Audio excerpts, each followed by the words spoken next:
jemaat Tuhan yang dikasihi Tuhan, kita akan mulai ibadah kita. Sebelumnya kita akan menyalakan lilin. Kami persilakan.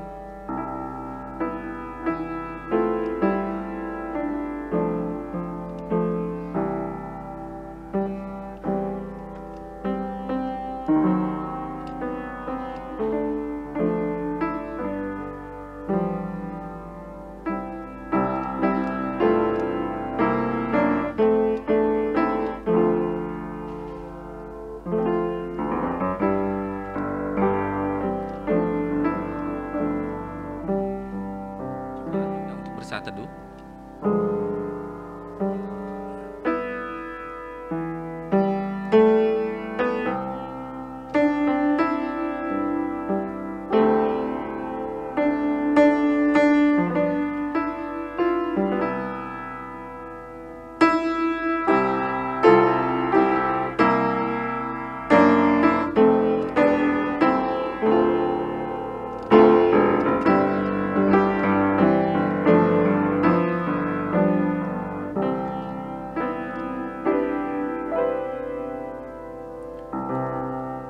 Jemaat diundang untuk berdiri.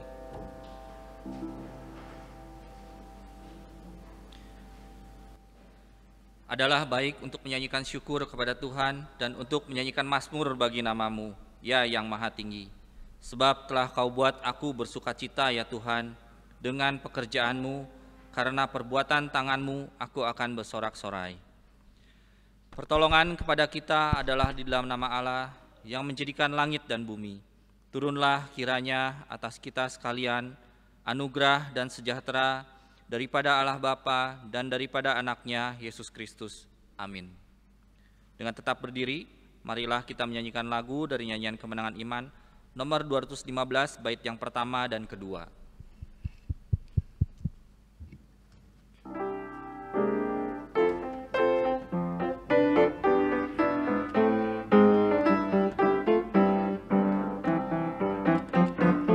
Yesus sepertilah gembala, kami seperti dombanya.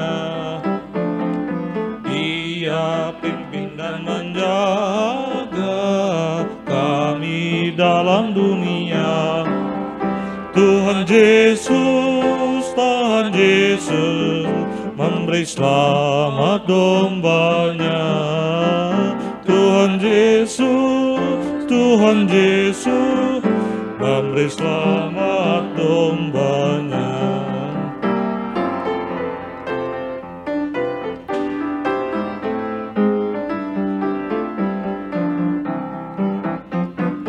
Ya gembala pimpin saya ini domba-Mu. Selamatkanlah dari bahaya oleh sangat kuasa-Mu. Tuhan Yesus mendengarkan doaku. Tuhan Yesus dengarkan doaku. Amin. Jemaat, silakan duduk.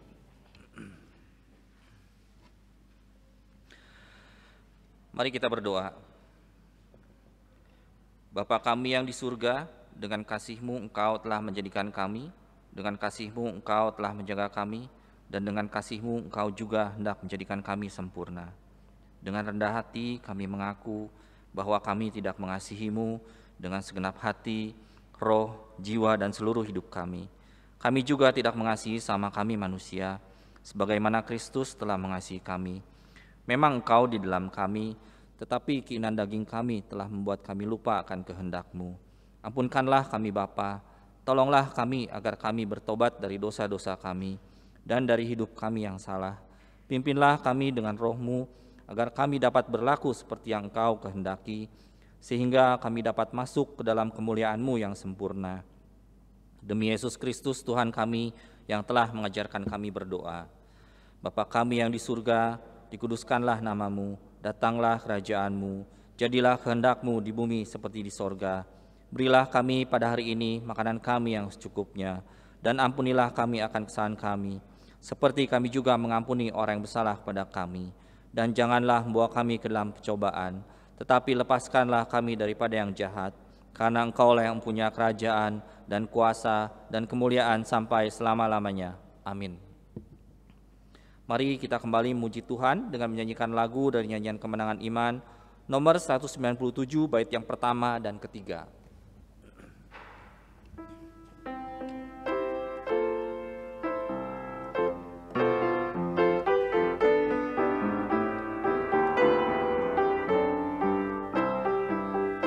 Oh heran Allah mau memberi rahmat-Nya padaku, dan Kristus sudi menebus yang hina bagaikan. Aku tahu yang ku percaya, dan aku yakin kuasa Dia jaga yang ku taruhkan hingga harinya kelak.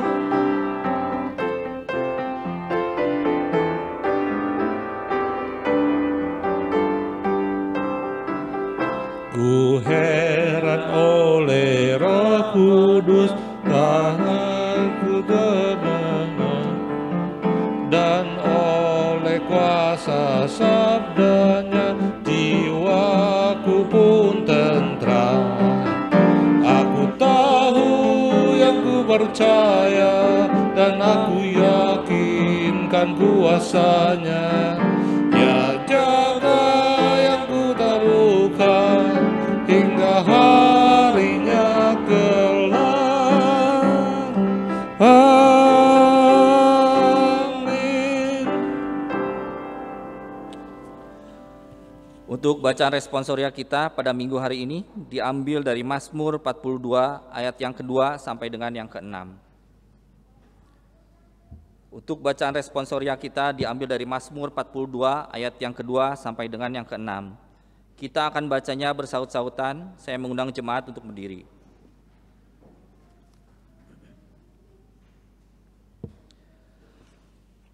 Mazmur 42 ayat yang kedua sampai dengan yang ke-6. Kerinduan kepada Allah. Seperti rusa yang merindukan sungai yang berair, demikianlah jiwaku merindukan Engkau, ya Allah.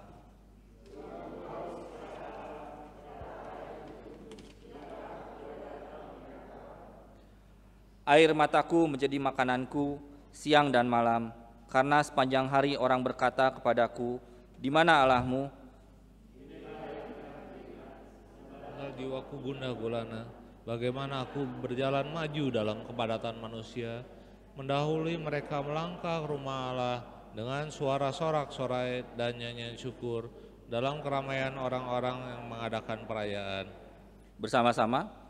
Mengapa engkau tertekan, hai jiwaku, dan gelisah di dalam diriku? Berharaplah kepada Allah, sebab aku akan bersyukur lagi kepadanya, penolongku dan Allahku. Amin. Gloria Patri.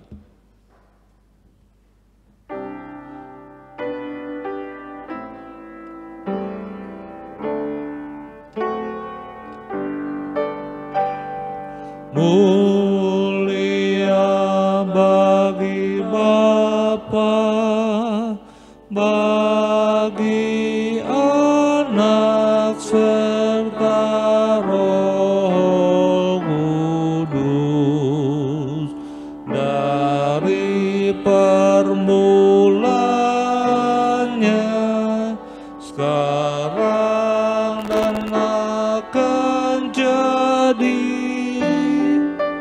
selama-lamanya. Amin.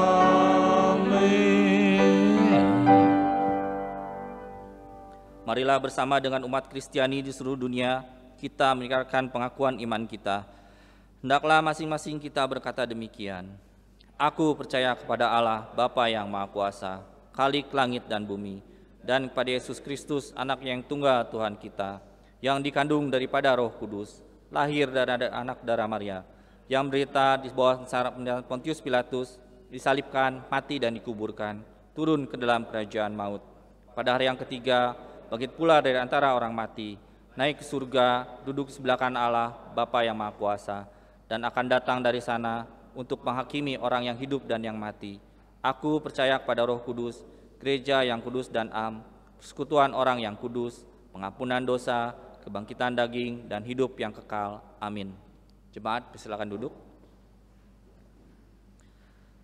Marilah kita persiapkan hati kita untuk masuk dalam doa syafaat yang akan dipimpin oleh Bapak Pendeta Ade Gunawan. Kita akan menyanyikan lagu dari nyanyian Kemenangan Iman, nomor 203, bait yang pertama dan kedua.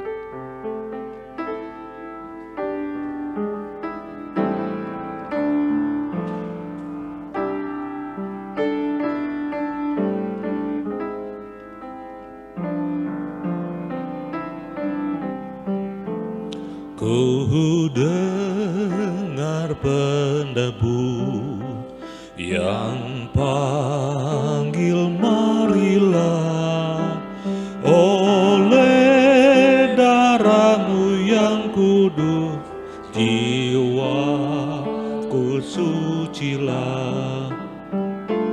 Sekarang ku teluh padamu sujud, sucikanlah hatiku di dalam darah-Mu.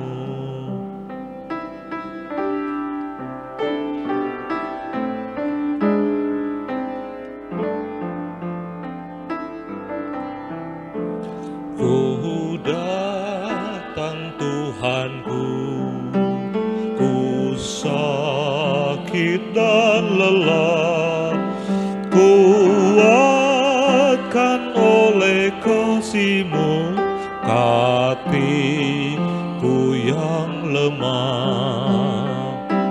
Sekarang ku teluh padamu sujud, sucikanlah hatiku di dalam darah-Mu. Amin.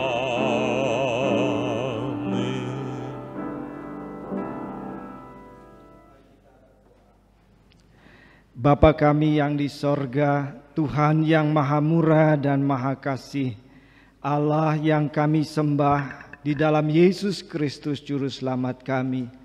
Segala puji dan syukur kami persembahkan kepada Tuhan, oleh karena Tuhan telah menyertai, memelihara, dan memberkati kehidupan kami masing-masing, sehingga kami di dalam keadaan yang baik dan sehat.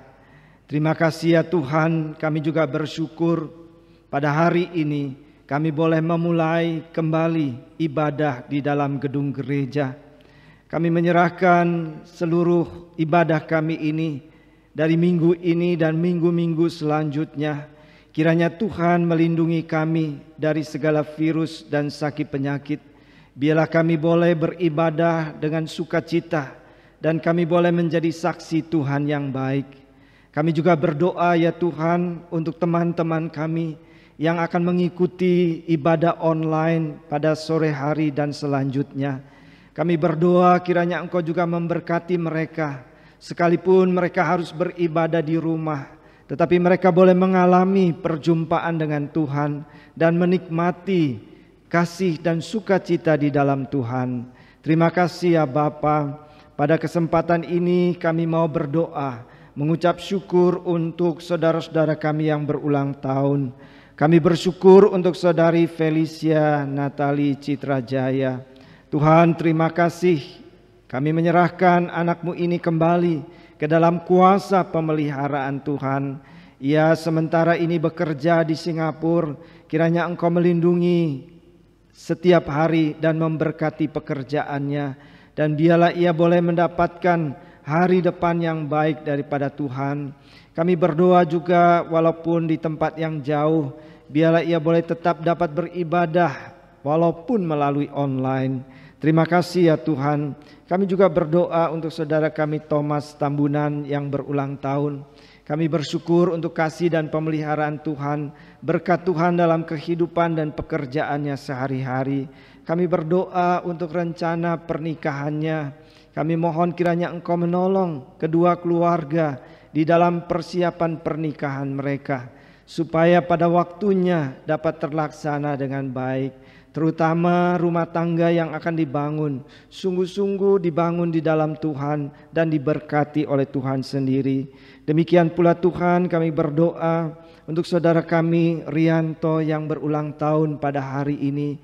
Kiranya kasih dan kemurahan Tuhan senantiasa melimpah dalam hidupnya, dalam kehidupan rumah tangga dan di dalam pekerjaannya sehari-hari. Kami ingat akan istrinya yang sedang mengandung.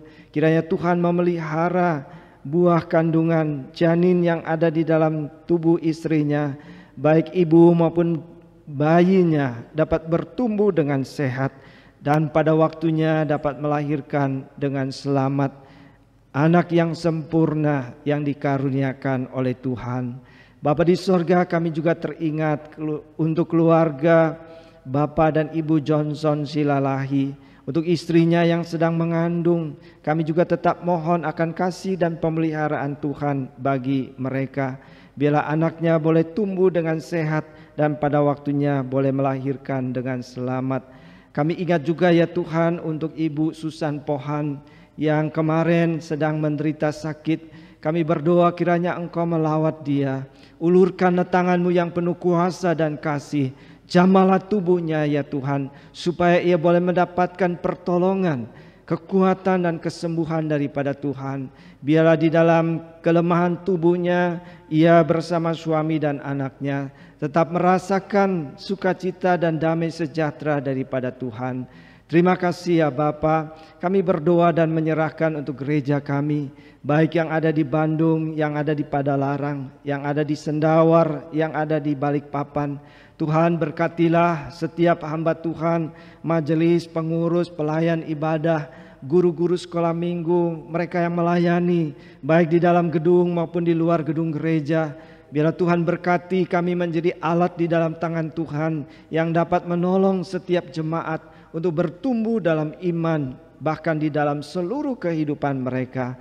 Terima kasih ya Bapa. Kami berdoa jikalau sore nanti ada konferensi resort, biarlah Tuhan memimpin kami di dalam segala pembicaraan dan perencanaan, supaya kami boleh diberikan hikmat dan kuasa Tuhan untuk merencanakan hal-hal yang baik yang dapat membangun gereja Tuhan pada tahun yang akan datang.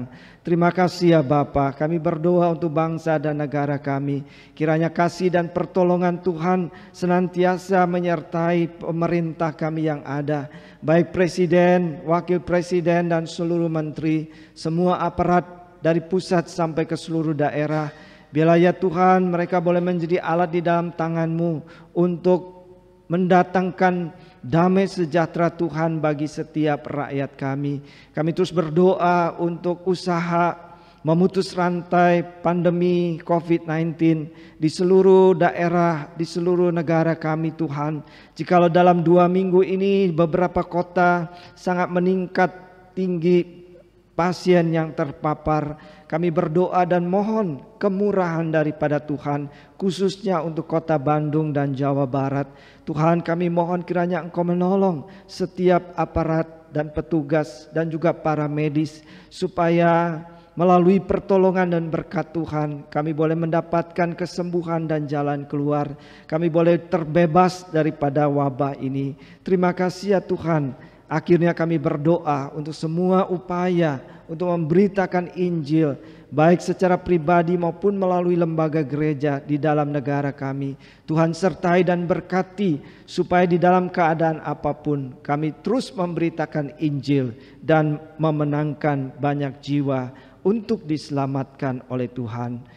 Inilah doa kami yang tidak sempurna, Tuhan yang menyempurnakannya, dan Tuhan yang akan mengabulkan segala yang baik bagi setiap kami. Terpujilah nama-Mu Bapa, dalam nama Tuhan Yesus kami berdoa. Amin.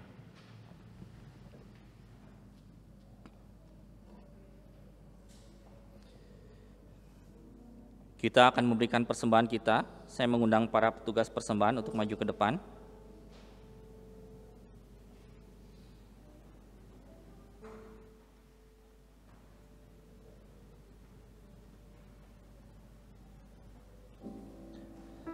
Hendaklah masing-masing memberikan menurut kerelaan hatinya, jangan dengan sedih hati atau karena paksaan, sebab Allah mengasihi orang yang memberi dengan sukacita. There within my heart a melody, Jesus whispers sweet and low. Fear not, I am with thee, peace be still. In all of life and flow. Jesus, Jesus, Jesus, sweetest name I know. Fill my every longing, keep me singing as I go.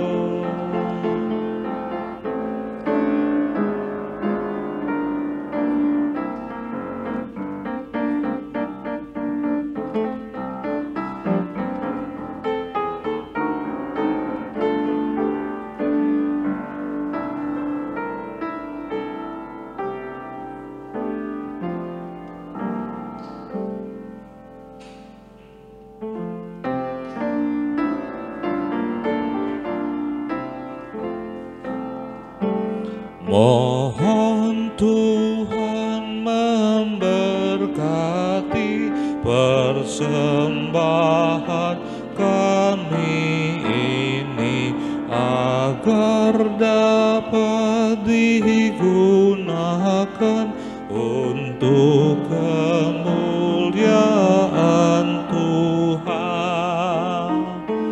Amin.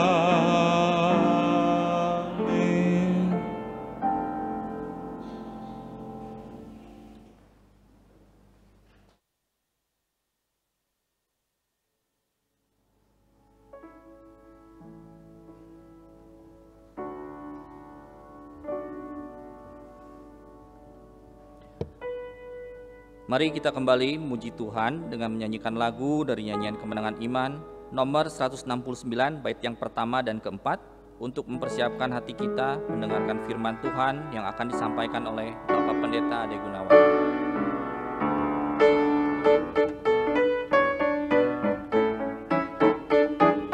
Marilah bersandar pada Al-Masih, pujian dan hormat padanya diberi. Oleh firman Allah kami terus menang, sambil harapkan perjanjian. Sandar, sandar, sandar akan perjanjian Tuhan Yesus. Sandar, sandar, ku sandar akan janji padamu.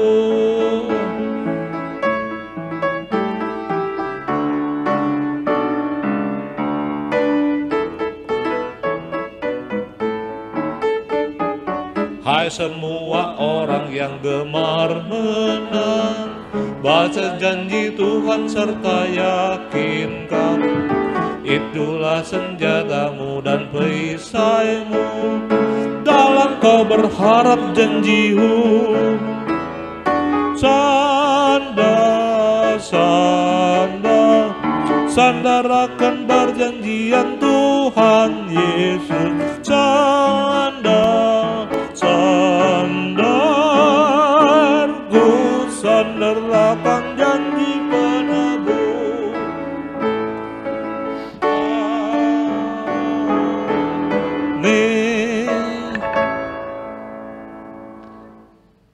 Berfirmanlah kepada kami ya Tuhan, kami telah siap untuk menerima sabda-Mu.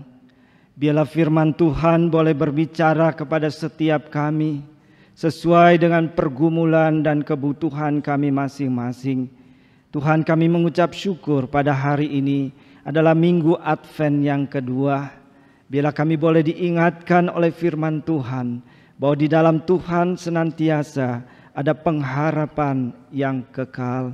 Terima kasih Bapa, kuduskan dan layakkan hamba-Mu, karuniakanlah hikmat dan kuasa Tuhan, pakailah hamba-Mu untuk memberitakan firman-Mu. Dalam nama Tuhan Yesus, firman yang hidup, kami berdoa. Amin. Shalom Bapak Ibu yang dikasihi Tuhan. Bagi saudara yang beribadah di gedung gereja, kami sangat bersuka cita bisa berkumpul lagi. Dan bagi saudara-saudara yang ibadah di rumah, kiranya Tuhan memberkati saudara juga. Mari kita membuka firman Tuhan dari kitab Ratapan pasal 3. Ratapan pasal yang ketiga ayat yang ke-15 sampai 26. Ratapan pasal yang ketiga ayat 15 sampai 26, demikian firman Tuhan. Ia mengenyangkan aku dengan kepahitan, memberi aku minum ipuh. Ia meremukkan gigi-gigiku dengan memberi aku makan kerikil. Ia menekan aku ke dalam debu. Engkau menceraikan nyawaku dari kesejahteraan. Aku lupa akan kebahagiaan. Sangkaku hilang lenyaplah kemasyuranku dan harapanku kepada Tuhan. Ingatlah akan kesengsaraanku dan pengembaraku, akan ipuh dan racun itu. Jiwaku selalu teringat akan hal itu dan tertekan dalam diriku. Tetapi hal-hal inilah yang kuperhatikan. Oleh sebab itu aku akan berharap, tak berkesudahan kasih setia Tuhan, tak habis-habisnya rahmat-Nya. Selalu baru tiap pagi, besar kesetiaan-Mu. Tuhan adalah bagianku, kata jiwaku. Oleh sebab itu aku berharap kepada-Nya. Tuhan adalah baik bagi orang yang berharap kepada-Nya, bagi jiwa yang mencari Dia. Adalah baik menanti dengan diam pertolongan Tuhan. Amin. Sampai di situ pembacaan firman Tuhan bagi kita pada hari ini. Ibu bapa dan saudara-saudara yang dikasihi oleh Tuhan, ratapan adalah ungkapan kesedihan yang sangat dalam yang sedang dialami oleh seseorang. Ia sedang merasa sedih, merasa susah, ada rasa duka yang sangat dalam, bahkan terasa begitu perih dan pilu. Biasanya sambil menangis orang tersebut mengucapkan hal-hal yang menyedihkan, yang menyayat hati yang sedang dialaminya. Saudara-saudara mungkin pernah ketika saudara pergi ke suatu acara kedukaan, ada keluarganya meratap mengungkapkan, kenapa engkau begitu cepat pergi? Bagaimana kami harus hidup tanpa engkau sebagai suami, sebagai ayah, anak-anak yang masih kecil. Dengan berlinang air mata ia meratap dan menangis di dalam kesedihan dan kesusahannya.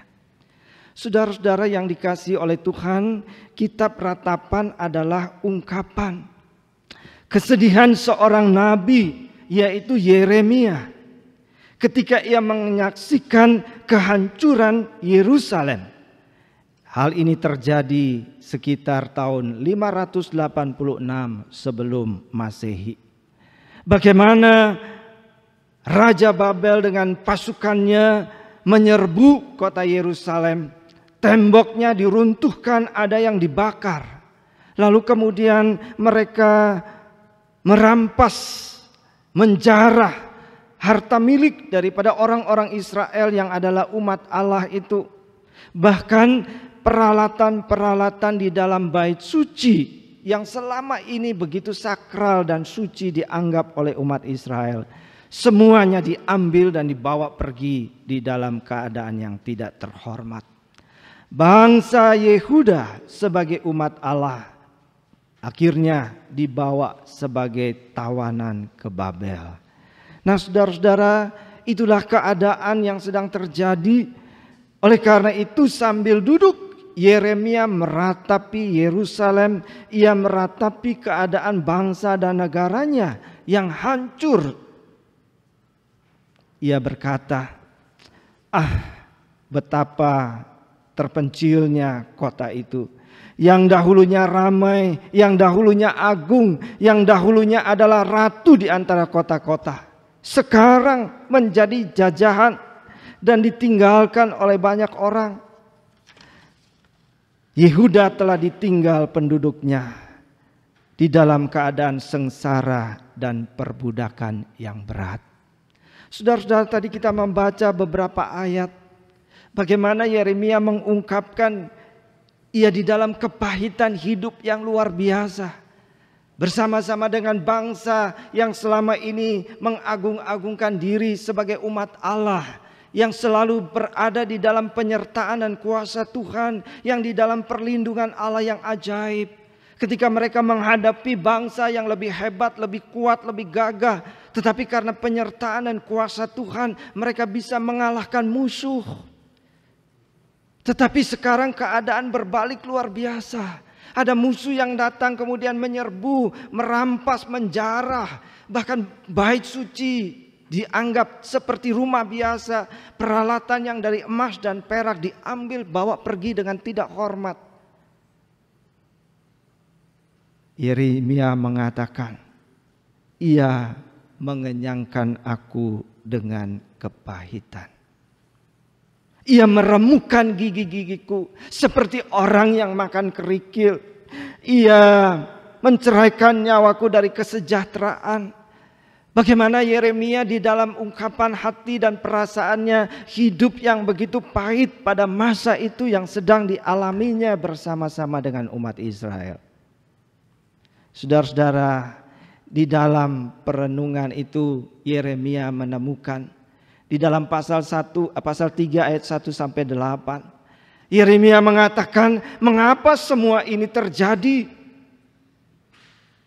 Lalu dia menemukan, akulah orang yang melihat sengsara bangsa ini, sengsara negara ini disebabkan oleh cambuk murka Allah. Saudara-saudara, Yeremia tidak komplain dan marah kepada Tuhan. Dengan segala kepahitan dan keadaan yang begitu tidak enak yang sedang dihadapi oleh dirinya dan bangsa Israel yang mengaku dan selama ini merasakan sebagai umat Allah yang penuh dengan perlindungan dan berkat.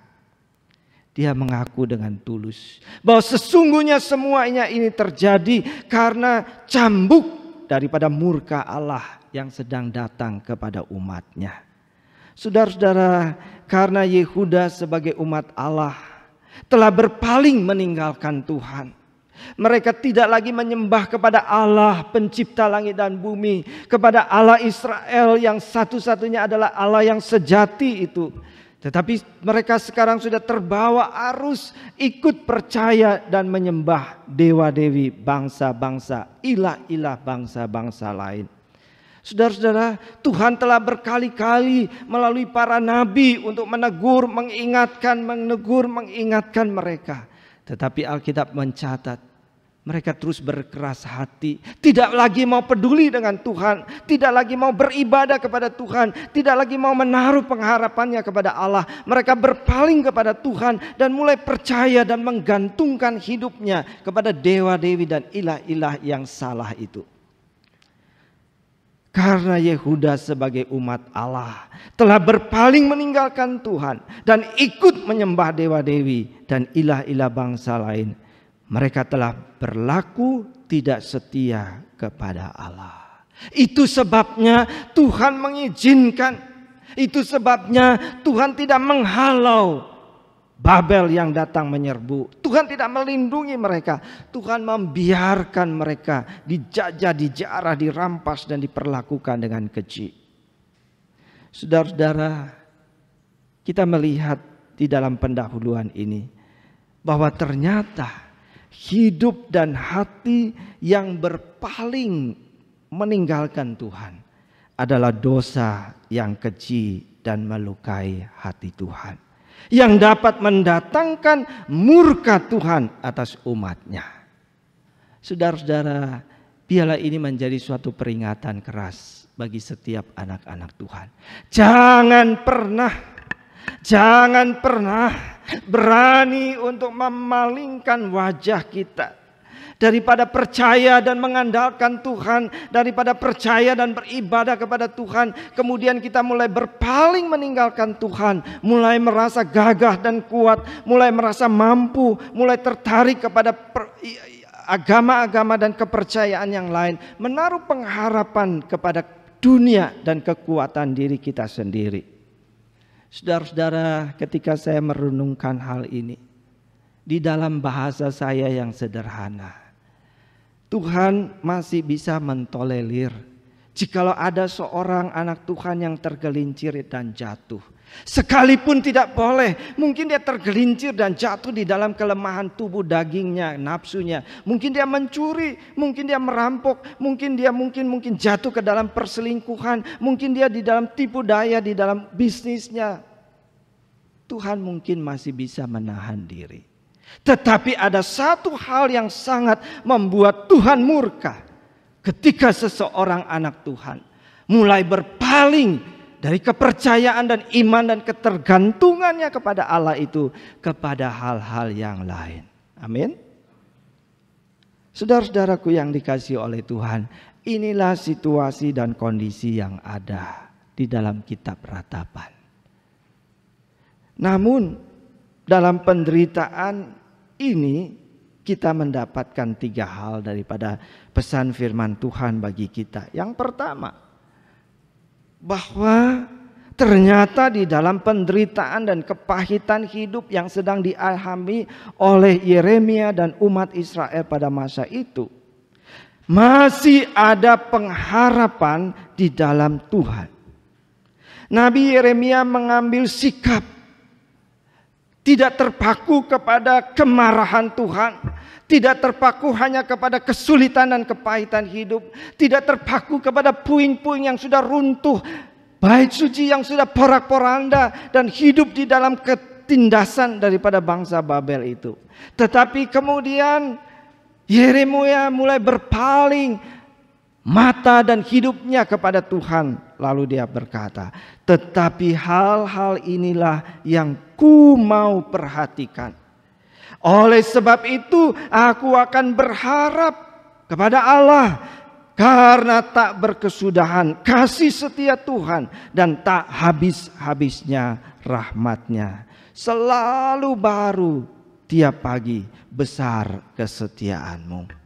Saudara-saudara yang dikasihi oleh Tuhan, sekalipun Allah sangat murka, kita melihat begitu hebatnya, seperti tsunami yang datang menghancur luluhkan segala harta milik. Ada sebagian keluarga yang harus mati binasa, lalu kemudian mereka dibawa sebagai budak yang dijajah, ditindas di negara orang, tidak punya hak milik apa-apa di negara orang. Mereka harus bekerja keras sebagai budak daripada Babel.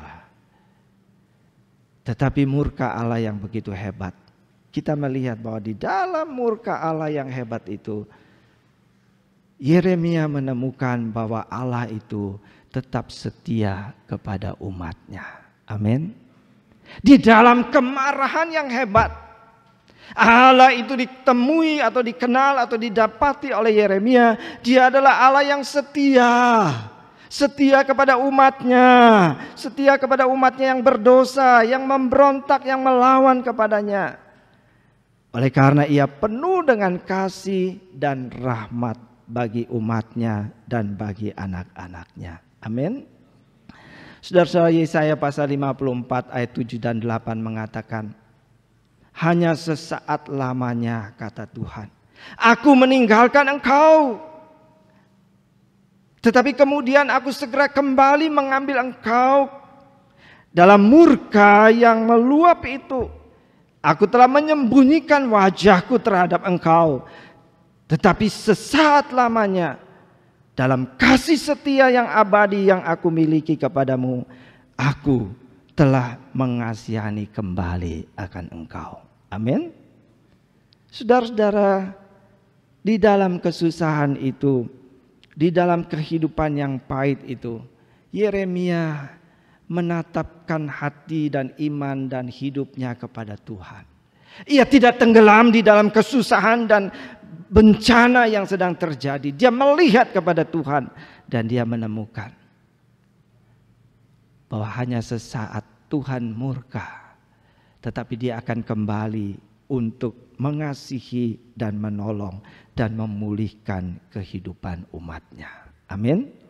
Dan memang setelah 70 tahun pembuangan di Babel, setelah dihajar, didisiplinkan oleh Tuhan, disadarkan oleh Tuhan, bahkan untuk menjadi pelajaran bagi semua umat Allah sepanjang zaman, sepanjang masa, supaya tidak berani berpaling daripada Tuhan, karena akan dihajar dan didisiplinkan oleh Tuhan.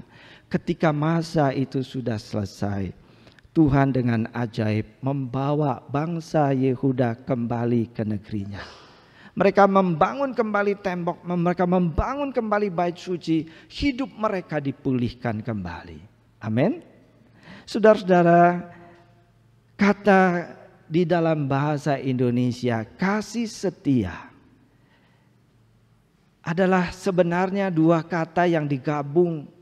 Saudara-saudara, dalam bahasa Ibrani hesed. Hesed itu tidak ada terjemahannya dalam bahasa Indonesia dan bahasa Inggris, tidak ada yang tepat.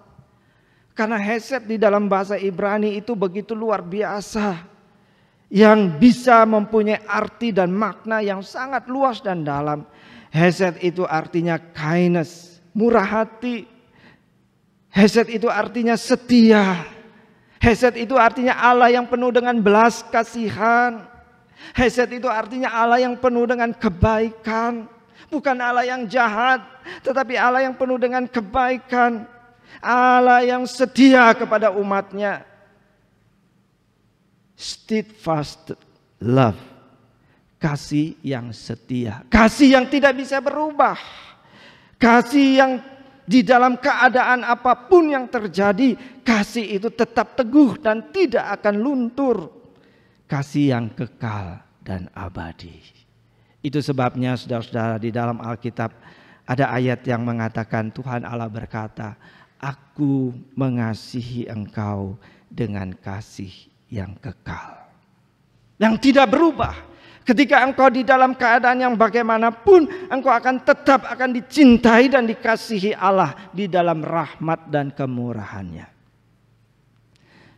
Sekalipun umat Israel memberontak melawan kepada Tuhan, menyakiti hati Tuhan, namun Tuhan Allah tetap mengasihi mereka. Walaupun mereka tidak setia kepada Tuhan, tetapi Tuhan akan tetap setia kepada mereka. Saudara, kalau kita membayangkan, ya mungkin saudara bisa membayangkan, kalau pasanganmu, suamimu, istrimu, bahkan mungkin pacar kekasihmu yang sudah begitu dekat, yang begitu kamu harapkan, yang kelihatannya baik, yang kelihatannya bertanggung jawab, pada suatu kali ternyata dia berkhianat, dia berpaling dari saudara, dia meninggalkan engkau, dia menyakiti hatimu. Bagaimana? Disinilah Tuhan memberikan pernyataannya di dalam firman-Nya.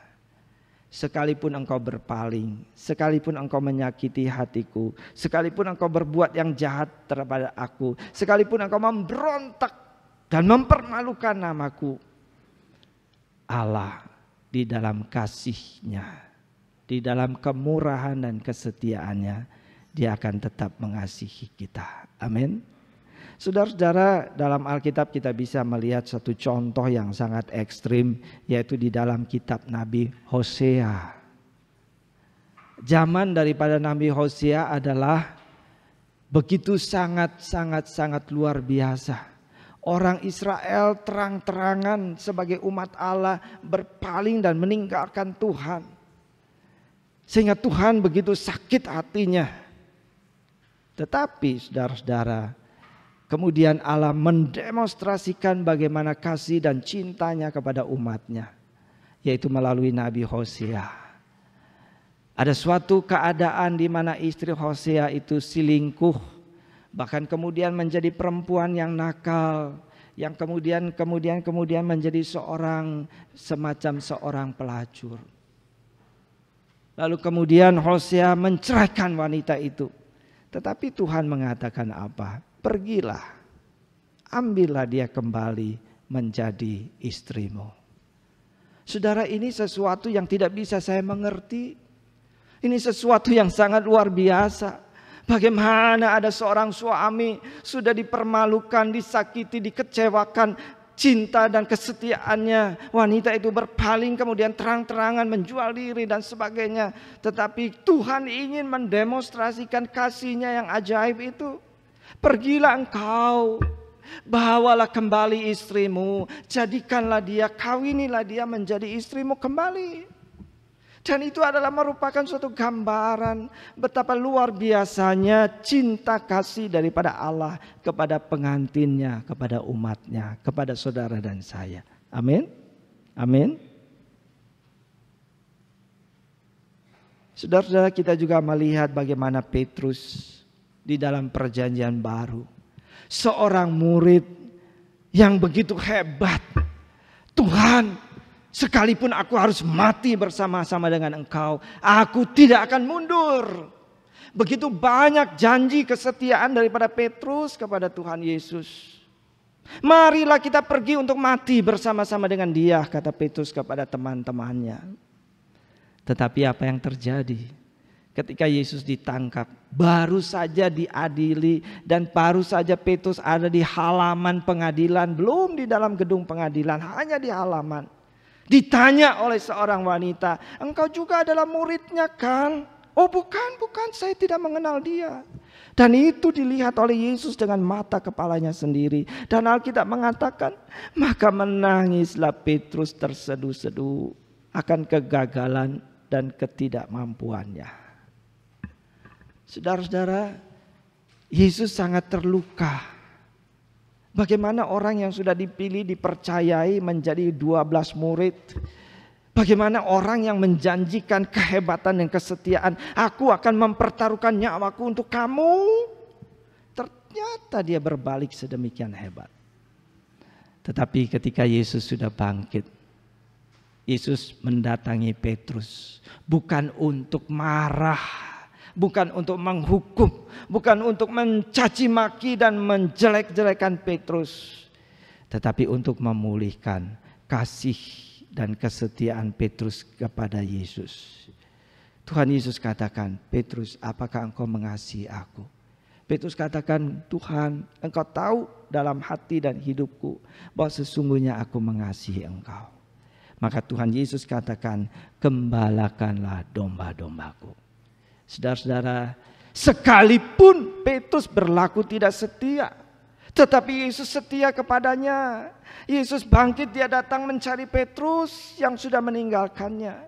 Saudara-saudara yang dikasihi oleh Tuhan, sekalipun Petrus di dalam kelemahan tidak sanggup melakukan apa yang seharusnya dia lakukan, tetapi Tuhan tidak membuang dia. Tuhan datang untuk mencari dan menolong dia, mempercayakan pelayanan yang berharga dan mulia kepadanya. Saudara-saudara yang dikasihi oleh Tuhan, ketika merenungkan hal ini, saya teringat tentang apa yang saya saksikan sendiri. Pada waktu melayani di Lampung, saya selama kurang lebih 12 tahun. Setiap hari Selasa pagi jam 9 saya berangkat ke penjara. Karena gereja kita Metodis dipercayakan untuk pembinaan rohani di dalam penjara LP Raja Basa Bandar Lampung. Saudara-saudara, penjara itu besar. Begitu banyak orang yang di dalamnya. Dan di dalam ada gereja, ada masjid kecil, ada ruangan untuk pelatihan pembinaan. Saudara, di dalam gereja yang kecil kira-kira seperti ini, lebih kecil sedikit. Saudara-saudara, ketika melayani dan akan pulang, seorang yang masih cukup muda, mungkin umurnya baru hampir 30. Dia mengatakan, Pak, tolong ya, saya titip surat kasih mama saya. Lalu saya bawa surat itu pulang dari penjara, saya langsung ke rumah orang itu. Saya menemui ibunya yang sudah tua dan renta. Di dalam kemiskinan dan kesusahan hidupnya seorang diri. Saya mengatakan, Bu, apa betul ini anak ibu yang sedang dipenjara? Oh iya, betul, anak saya.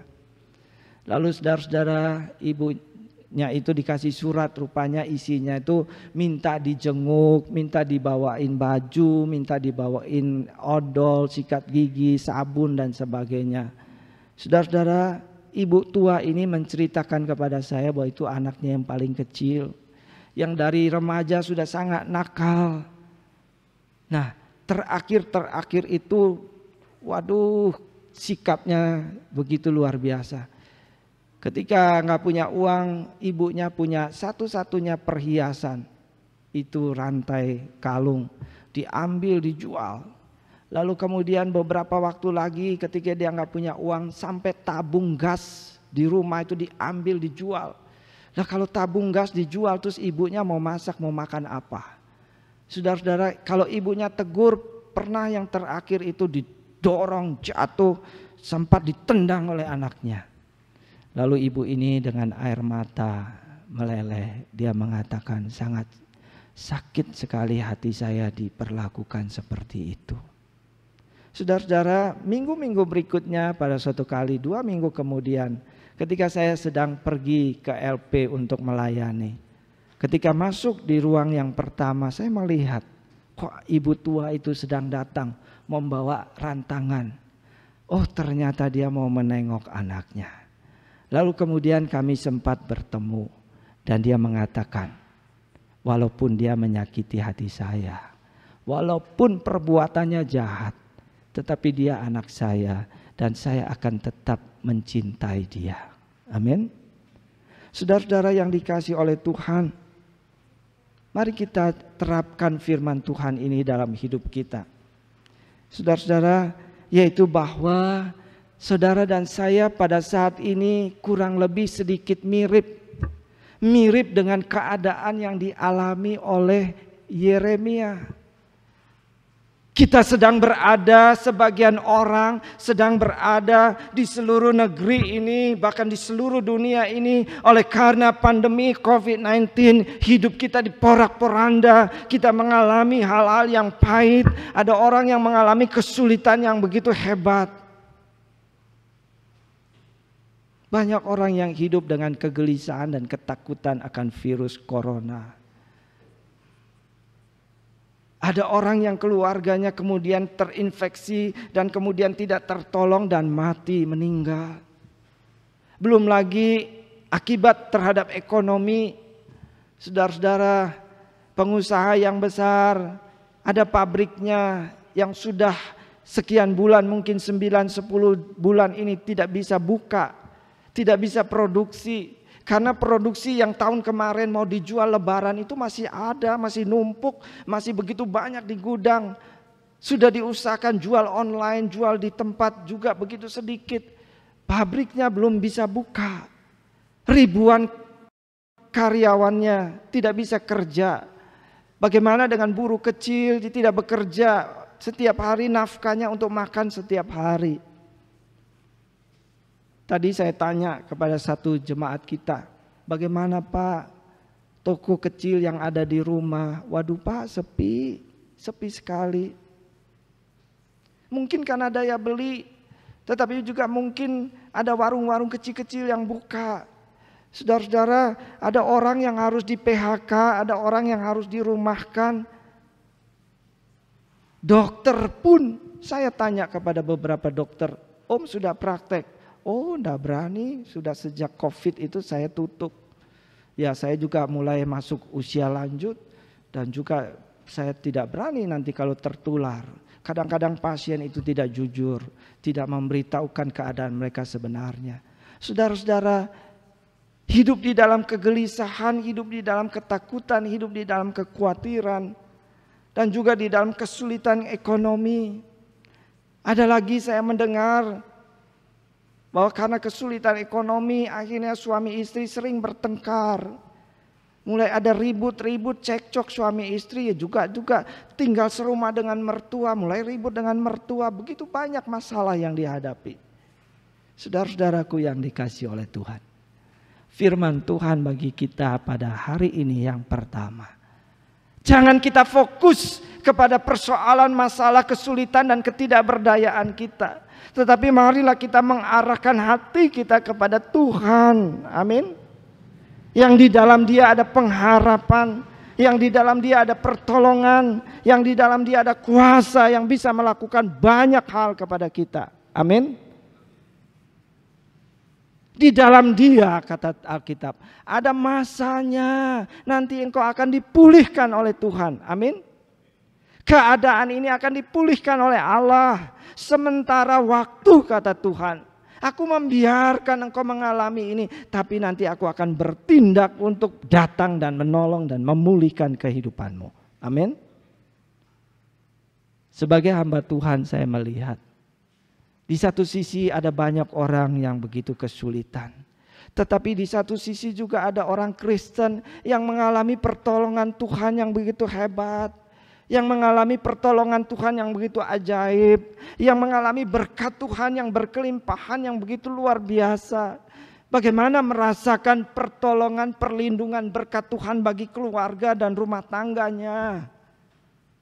Saudara-saudara yang dikasihi oleh Tuhan. Yang pertama, marilah kita mengarahkan mata dan hati kita kepada Tuhan. Supaya kita mendapatkan pengharapan, supaya kita mendapatkan kekuatan, supaya kita mendapatkan sukacita, supaya di dalam doa-doa kita mendapatkan pertolongan daripada Tuhan. Amin.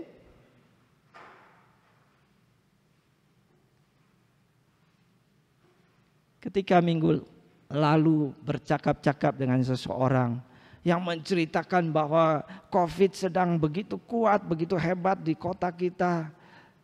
Rumah sakit sampai kantor-kantor pun dipakai untuk pasien karena sudah mulai penuh. Saudara-saudara, marilah kita mendengarkan nasihat firman Tuhan. Mengarahkan mata dan iman kita, hidup kita kepada Allah. Supaya kita mendapatkan pengharapan di dalam Tuhan. Amin. Jangan melihat yang mati, yang meninggal. Alkitab mengatakan pikirkanlah hal-hal yang baik, hal-hal yang manis, hal-hal yang enak didengar. Amin. Apa yang enak didengar? Oh, ternyata ribuan, puluhan ribu, ratusan ribu orang yang disembuhkan daripada sakit COVID-19. Amin. Jauh lebih banyak. Beberapa waktu yang lalu, minggu yang lalu saya melihat di YouTube kesaksian satu keluarga dari Gereja Kristus Yesus GKY Jakarta. Ibunya sudah umur 85 tahunan. Ketika ulang tahun kumpul keluarga, hanya keluarga saja, 2-3 keluarga, anak-anak dengan cucunya. Mereka begitu bersyukur, bersuka cita, ibunya umurnya 80 lebih. Tetapi beberapa hari, 2 hari dari situ pulang daripada perayaan ulang tahun ibunya. Satu-satu panas, demam, diperiksa ternyata COVID. Si bapak ini kena, anaknya kena, mamanya yang umur 85 juga kena. Satu-satu masuk rumah sakit. Tetapi luar biasa. Kalau saudara melihat video itu ya. Si nenek umur 87 lebih sudah keriput dan sebagainya. Orang Chinese. Di dalam bahasa Mandarin dia menyanyi dan berdoa kepada Tuhan. Tuhan Yesus tolong saya. Tuhan Yesus saya percaya Engkau mampu untuk menolong saya. Menyembuhkan saya. Yesus. Saudara-saudara, satu-satu sembuh. Anaknya si bapak yang laki-laki pulang duluan. Memang ibunya yang 85 ini agak sedikit parah. Masuk ICU, pertolongan dan sebagainya. Kalau lihat kondisinya, waduh sudah tua, keriput semua dan kurus dan wah sepertinya tidak tertolong. Tetapi doanya didengar oleh Tuhan. Sekeluarga disembuhkan oleh Tuhan. Amin. Saudara-saudara, apapun kesulitan hidup kita, pandanglah kepada Tuhan. Haraplah kepada Tuhan. Di dalam Dia ada pengharapan dan pertolongan dan berkat. Amin. Sekarang yang kedua saudara-saudara, bahwa dari perikop ini kita menemukan firman Tuhan mengatakan rahmat Tuhan itu selalu baru tiap pagi. Apa artinya rahmat Tuhan itu selalu baru tiap pagi? Saudara-saudara, secara singkat di dalam pembelajaran saya menemukan secara sederhana kita bisa mengartikan bahwa kasih Tuhan, rahmat Tuhan, berkat Tuhan itu selalu baru setiap pagi. Apa itu maksudnya? Secara sederhana adalah kita lihat di dalam konteks daripada roti. Saudara-saudara, roti fresh from the oven. Artinya apa ya? Artinya roti yang terbaik. Roti yang baru, roti yang segar, roti yang sedap. Kalau roti sudah 2, 3 hari, 5 hari, 7 hari, 10 hari, sudah tengik, sudah basi, sudah tidak enak. Artinya bahwa Allah selalu memberikan segala yang terbaik setiap hari kepada anak-anaknya. Amin. Saudara percaya Tuhan memberikan yang terbaik setiap pagi dalam hidupmu? Amin. Bangun pagi, sujudlah kepada Tuhan, berdoalah kepada Tuhan. Firman Tuhan mengatakan rahmat, anugerah, pertolongan, berkat, pengampunan daripada Allah selalu yang terbaik setiap pagi. Saudara-saudara, Roma pasal yang ke-8 ayat 28, ayat yang terkenal. Firman Tuhan katakan, kita tahu sekarang bahwa Allah turut bekerja. Tuhan turut campur tangan, Tuhan turut berkarya di dalam seluruh kehidupan anak-anaknya. Untuk apa? Untuk mendatangkan apa yang baik dalam hidup mereka. Amin. Tuhan akan terus campur tangan. Dia tidak akan melepaskan setiap anak-anaknya yang sungguh percaya dan mengandalkan Tuhan. Allah akan berkarya dan campur tangan dalam hidupnya untuk mendatangkan apa yang terbaik bagi dia. Saudara, mungkin kita saat ini hanya melihat sisi yang negatif daripada COVID. Coba kita lihat hal-hal yang positif. Ternyata wabah ini terhadap seluruh dunia telah menyadarkan manusia akan ketidakberdayaannya, akan kebutuhannya akan Tuhan, akan kebutuhan akan menggantungkan hidupnya kepada Allah, untuk berpaling daripada dunia kepada Tuhan, untuk membangun kembali kerohanian dan kepercayaannya dan mempersiapkan hidupnya dengan lebih baik dan seterusnya. Saudara-saudara, Allah campur tangan di dalam setiap segi kehidupan kita untuk memberikan yang terbaik. Dalam ayat 32 mengatakan, Allah yang tidak menyayangkan anaknya sendiri yang telah diberikannya kepada kita, yaitu Yesus Kristus di dalam peristiwa Natal, dalam kematiannya di kayu salib, untuk kebaikan kita, masakan Ia tidak memberikan semua yang engkau perlukan dalam hidupmu. Amin. Amin. Amin. Kalau Tuhan peduli dengan kita sampai datang ke dalam dunia, menjelma, menanggung hina, disiksa, dianiaya, mati di kayu salib supaya kita mendapatkan kebaikan. Apakah anak saya mau sekolah, bayar sekolah bulan ini, Tuhan tutup mata, tutup hatinya? Saya kira tidak akan mungkin. Itu yang dikatakan dalam ayat 32. Kalau Tuhan sudah menyatakan kasih dan pertolongan dan berkat yang luar biasa di dalam Yesus Kristus, Ia tidak akan pernah meninggalkan engkau di dalam segala kebutuhanmu yang baik. Amin. Yang terakhir, yang ketiga, bahwa respon yang harus kita lakukan terhadap kasih setia Tuhan, yaitu kita pun harus berlaku setia kepada Tuhan. Amin. Tuhan telah berlaku setia kepada kita, maka kita pun harus setia kepada Tuhan. Amin. Pesan firman Tuhan yang saudara bawa pulang yang ketiga hari ini, kita harus setia kepada Tuhan. Setia di dalam membangun kerohanian kita, setia di dalam menjaga relasi kita dengan Tuhan, setia di dalam memelihara iman percaya kita kepada Allah. Di dalam keadaan sehat, Kita percaya dan bersandar kepada Tuhan. Ketika kita sakit, kita tetap percaya dan bersandar kepada Tuhan. Pada waktu kita sehat, kita bilang Tuhan baik. Ketika kita sakit, Tuhan tetap baik dalam hidupku. Ketika segala sesuatu lancar, saudara diberkati dengan berkelimpahan. Tuhan itu baik. Tuhan berkuasa dan penuh berkat. Ketika kita di dalam masa-masa kekurangan, Tuhan adalah tetap baik. Amin. Dia akan mencukupkan dan memberkati kita dengan luar biasa dan ajaib. Mari kita terus beribadah kepada Tuhan dengan setia. Setia kepada Tuhan dalam beribadah. Setia kepada Tuhan di dalam berdoa. Setia kepada Tuhan di dalam mentaati firman Tuhan. Setia kepada Tuhan di dalam seluruh tugas panggilan kita di tengah-tengah dunia ini. Sebagai ayah, sebagai ibu, sebagai anak, sebagai pegawai, apa yang menjadi tugas kita, kita lakukan dengan benar dan baik dalam mengasihi Tuhan dan mengasihi sesama. Amin. Kalau Tuhan sudah begitu setia kepada kita, mari kita belajar untuk setia kepada Tuhan.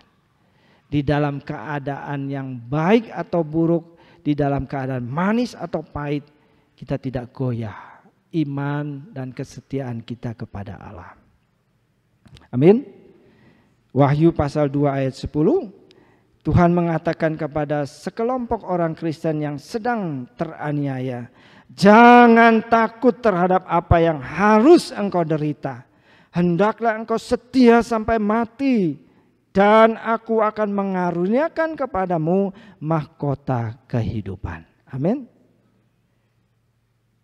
Di dalam segala keadaan kita harus setia kepada Tuhan.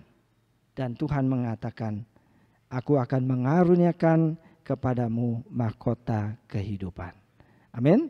Kita baca sama-sama ya. 1, 2, 3.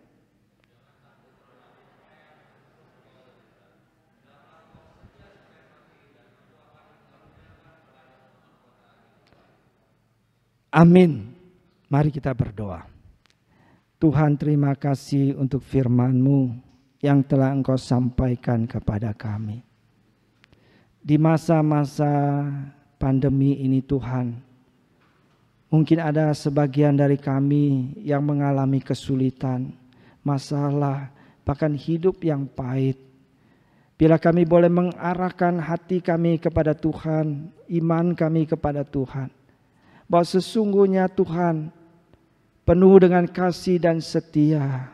Ia tidak akan pernah meninggalkan kami anak-anaknya. Kasih dan pertolongan dan berkat Tuhan selalu baru tiap pagi. Rahmat Tuhan, kebaikan Tuhan selalu baru tiap hari dalam hidup kami. Biarlah kami boleh berlaku setia di dalam mengikut Tuhan sampai akhir hayat kami. Sehingga kami boleh berjumpa dengan Tuhan dan menerima mahkota kehidupan yang kekal dan mulia.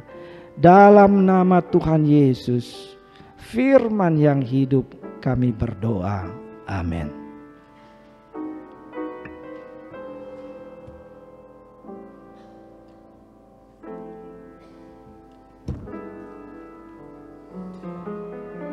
Kita akan mengakhiri ibadah kita pada hari ini dengan menyanyikan lagu dari nyanyian Kemenangan Iman nomor 7 bait yang pertama dan kedua, dan pada bait yang terakhir jemaat diundang untuk berdiri.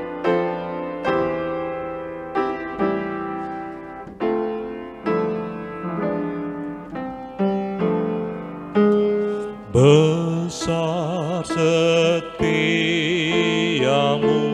Tuhan Bapa-Ku, besarlah kasih-Mu berlimpahlah,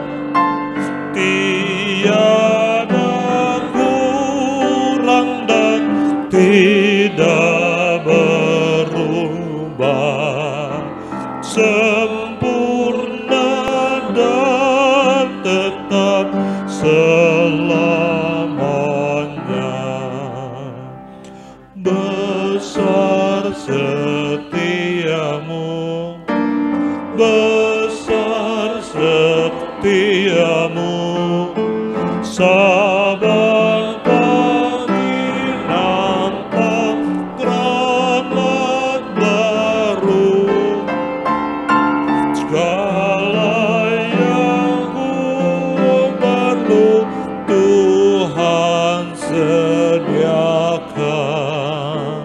Besar setiamu kepadaku.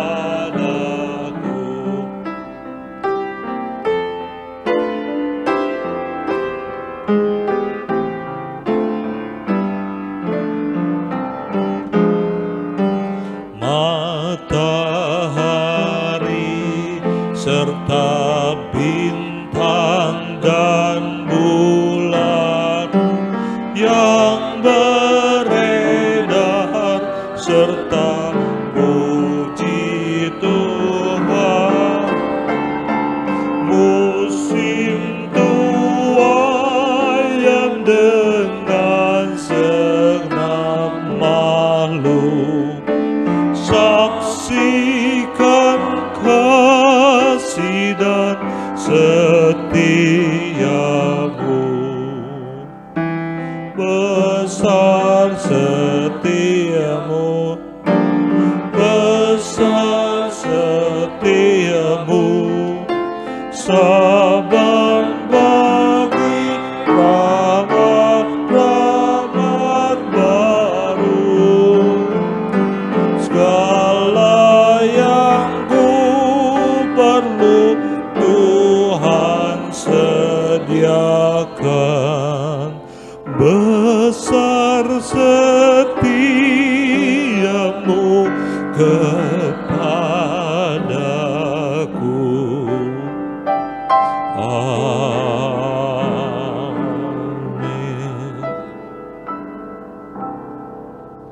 Doksologi disertai pengutusan dan berkat dibawakan oleh Bapak Pendeta Ade Gunawan.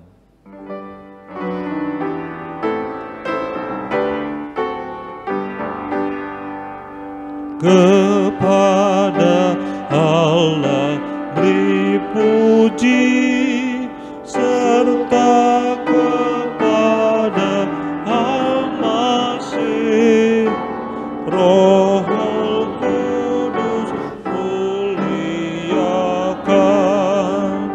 berkuasa dan berkasihan.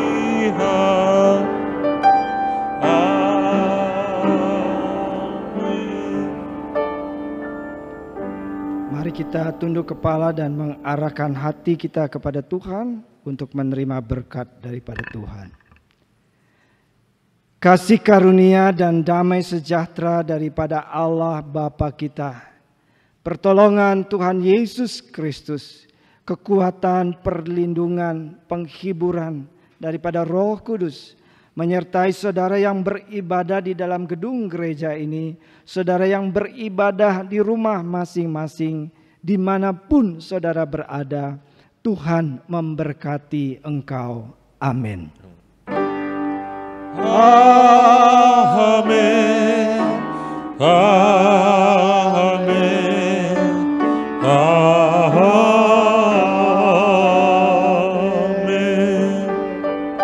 Silakan duduk, doa teduh kebaktian kita selesai.